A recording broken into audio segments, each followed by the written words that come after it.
Hello, everyone. Welcome to Celsius 233, your go-to place for fiction book summaries. Today, we will immerse ourselves in White Fang by Jack London. White Fang, written by Jack London, is an enduring tale of survival and nature.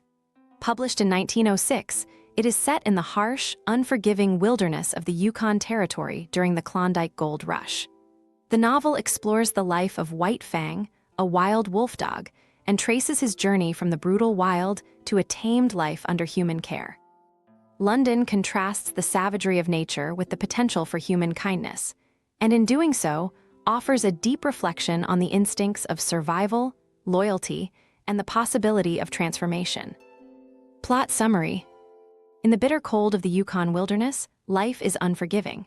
Dark spruce forests line the frozen waterways where survival is a relentless struggle.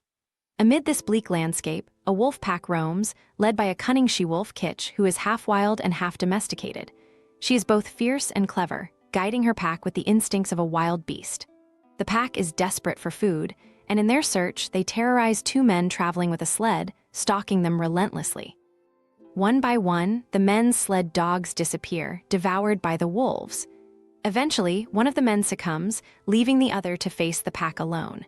But just as all hope seems lost, a group of sledders arrives, saving him from a grim fate. Amid the wild and untamed lands of the north, Kitch gives birth to a litter of pups. Among them is a gray cub, bolder and stronger than his siblings. He soon learns the harsh rules of survival. His siblings die, and he grows up quickly, developing keen instincts and an acute sense of danger. The wilderness shapes him, and he learns to hunt, fight, and survive by trial and error, guided by Kitch's teachings.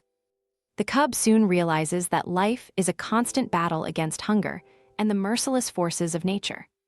One day, the cub and Kitch encounter humans. These men are different from the beasts of the wild, with strange powers that the cub does not understand. Kitch recognizes them from her past and submits, leading the cub to his first taste of captivity. The cub, now named White Fang, enters the camp of Gray Beaver, a Native American. Life changes dramatically for White Fang as he learns the ways of the human world. Although Gray Beaver is not cruel, he is stern and treats White Fang with little affection, using him to protect his camp and perform work. White Fang, guided by his instinct for survival, quickly becomes fierce and wary, learning to avoid the lashes of men and the attacks of other dogs. As White Fang grows, he encounters the cruelty of other dogs, particularly Lip Lip, who makes his life in the camp a torment. White Fang is continuously harassed, and the violence of this new life hardens him. He learns to fight back, his wild nature thriving in the face of hostility. Soon, he earns a reputation for his viciousness, and this notoriety only increases when he is taken to Fort Yukon, where Gray Beaver seeks fortune. There, White Fang meets a new kind of human, cruel and manipulative. Beauty Smith, a man driven by greed and sadism, tricks Gray Beaver into gambling away White Fang. Under Beauty's control, White Fang's life becomes a nightmare. Forced into becoming a fighting dog, he is pitted against other animals for sport, exploited for his strength and savagery.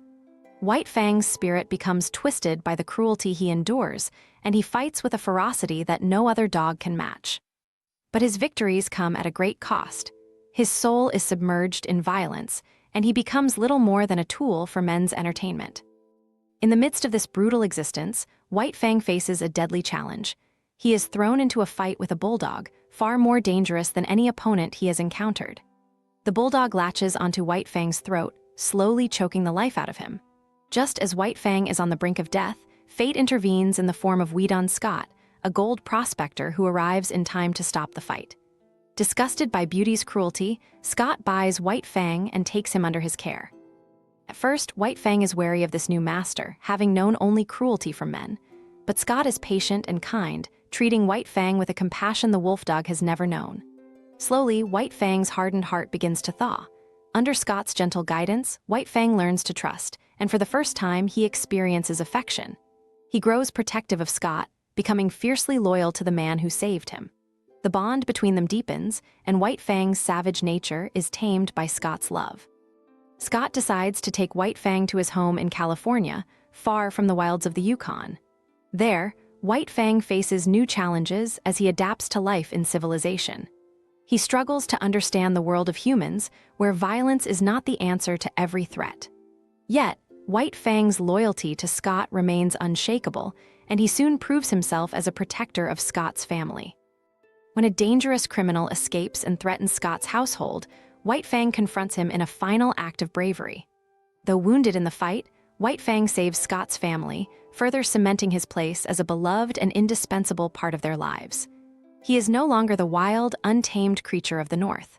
Through his journey, White Fang has evolved, not just in body, but in spirit, moving from the savage wilderness to the warmth of a human home. White Fang's journey from a wild wolfdog to a beloved companion highlights the power of love and kindness. His story is one of transformation, where the wildness within him is tempered by loyalty and affection, proving that even the most hardened souls can be softened by care and compassion.